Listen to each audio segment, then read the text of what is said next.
ഞാൻ ഈ വീട്ടിലെ വല്ല ആണ്ടൃതി വിശേഷമൊക്കെ വരുമ്പോ വന്ന് കൂടണേലും നിങ്ങക്ക് വിഷമമുണ്ടാ? നല്ല വിഷമമുണ്ട്. ഉണ്ടാവും. ഓടി അവിടുന്ന് വിഷമമുണ്ട്, എല്ലാവർക്കും വിഷമമുണ്ട്. ഞാനൊരു അധികപ്പറ്റാണ്. എങ്ങനെയെങ്കിലൊക്കെ എന്തേലും പറഞ്ഞ് ഒഴിവാക്കണം. അല്ല, അതൊക്കെ മനസ്സിലാക്കിയിട്ട് ഞാൻ മാറി നിന്നാ നല്ലത്. പക്ഷെ ഞാൻ വേറെ ആരും ഇല്ലല്ലോ എനിക്ക് സ്നേഹിക്കാനും കൂടെ കൂടാനും കുടുംബമൊന്നും. അപ്പൊ എന്തുണ്ടെങ്കിലും ഞാൻ ഓടി വരും. ഞാനൊരു പൊട്ടൻ. എന്തൊക്കെ പറയണ? എന്താ പ്രശ്നം? അല്ല, എല്ലാ കൊല്ലം ന്യൂ ഇയർ ഞാനും കനകനും ക്ലീറ്റസൊക്കെ ഒരുമിച്ചല്ലേ ആഘോഷിക്കാറ്. ഇപ്രാവശ്യം അവരൊന്നും എന്നെ കൂട്ടാണ്ട് ഒറ്റയ്ക്കാ. ആർക്കും ഒഴിവില്ലാന്ന്. അതിന് ആരാ ഇവിടെ ന്യൂ ഇയർ ആഘോഷിക്കണ? ആരും ഉണ്ടാവും ഇവിടെ? ഇല്ല, ഇവിടെ ആരും ആഘോഷിക്കണില്ല. ഇവിടെ ആഘോഷിക്കണ്ടെങ്കിൽ അമ്മാവനെ കൂട്ടണല്ലോ.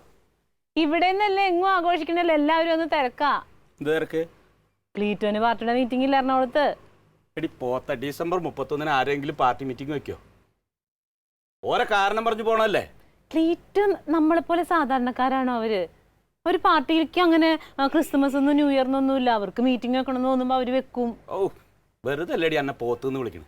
അവൻ വന്ന് എന്തും പറയും, കണ്ണും ചീമ്പിട്ട് നീ അങ്ങോട്ട് വിശ്വസിക്കും. അല്ല, സത്യമാണ്. എന്റെ മുമ്പിൽ വെച്ചല്ലേ ക്ലീറ്റോ ഫോൺ ചെയ്തത്, മറ്റേ പ്രസിഡന്റിനെ ആരാണ്ടിനെയൊക്കെ. ഓ, ഇനിയിപ്പോ ഈ ഡിസംബർ 31 തന്നെ ഈ കനകൻ എന്താ തിരക്ക്? അവനില്ലല്ലോ. മൂലമറ്റത്ത് അവർക്ക് ക്യാമ്പാ. എവിടെ? മൂലമറ്റത്ത്. സർക്കാർ ഉദ്യോഗസ്ഥരല്ലേ, പോവാതിരിക്കാൻ പറ്റുമോ? അവന്റെ ജോലിനെ ബാധിക്കില്ലേ? അതെ, ഈ ഡിസംബർ 31 മൂലമറ്റം കോവളത്താക്കിയ കാര്യം ഞാൻ അറിഞ്ഞില്ല. സത്യത്തിൽ അമ്മാവൻ എന്താ കോവളം എവിടെ കിടക്കണം, മൂലമറ്റം എവിടെ കിടക്കണു? ആ, എന്നാ ഡിസംബർ 31 മൂലമറ്റം കോവളത്താ. എന്തെങ്കിലും പറയാനുണ്ടെങ്കിൽ തെളിച്ച് പറയട്ടെ അമ്മാവ. ചുമ്മാ അവിടെ ഇവിടെ വാലും മുറിയും കേട്ടിരിക്കാൻ. ഇതൊക്കെ ഞാൻ വരുമ്പോഴേ അൻസാറിനെ കണ്ടു. എന്താ? അവനെ കണ്ടപ്പോ ഞാൻ ചോദിച്ചു, എടാ ന്യൂ ഇയർ ആഘോഷിക്കണ്ടേ നമുക്ക് ചോദിച്ചപ്പോ, ഹൈ അതിന് അമ്മാവല്ലല്ലോ, ഞങ്ങളെല്ലാവരും കൂടി കോവളത്ത് പോവാണ് പറഞ്ഞവൻ. ആ, ക്ലീറ്റസും കനകനും ഫാസിലും അൻസാറും കൂടിയിട്ട് കോവളത്ത് എടി പെണ്ണ DJ പാർട്ടി പറഞ്ഞ എന്താ അറിയാ കണക്ക്? കംപ്ലീറ്റ് മ്യൂസിക് വെച്ചിട്ട് ഒരു ക്ലബിന്റെ ഉള്ളിലെ 3000 റുപ്യ വേണം ഒരാൾക്ക് അതിന്റെ അകത്ത് കിടക്കാൻ. എന്നിട്ട് മദാമകളുടെ കൂടെ അങ്ങനെ കെട്ടിപ്പിടിച്ച് ഡാൻസ് കളിക്കുക. അതന്നെ. ആ, അതിനാ പോണവര്.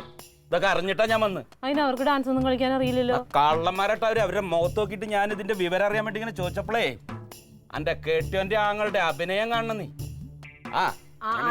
അത് പോട്ടെ, ചിലപ്പോഴേ നമ്മളെ ഇന്നും കൊണ്ടുപോകാൻ പറ്റാത്ത എന്തെങ്കിലും അവർക്ക്. അതെ, കൊണ്ടുപോകാൻ പറ്റാത്തതല്ല. അതല്ല, അങ്ങനെ മോശം എന്നല്ല. എന്ത് മോശമല്ല?